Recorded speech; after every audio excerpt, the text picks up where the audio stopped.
tavba qilaylik. Xudoga qayting. Xudo kutyapti sizni. Shuni yaxshi biling. Xudo kutyapti sizni.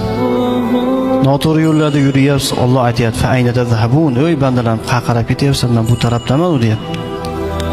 Boring Xudoning huzuriga, Xudoning ostonasiga boshingizni uring. Hamma gunohlaringizni bo'yningizga olib tavba bilan boringchi, Xudo kechirmasmikin. Xudo eski gunohlaringizni kechirish tugul, ana shu gunohlaringizni solih amallarga ham aylantirib qo'yadi. Qiyomatda hayron bo'lib turaverasiz nomay amolingizni ochib.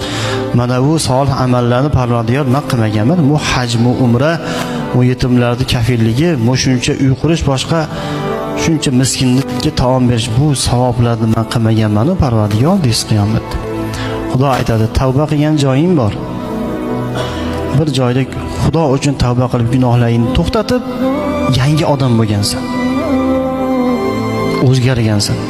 Eski qilig'ingni tashlab, yangi odam, Xudoga xush keladigan odam bo'lgansan.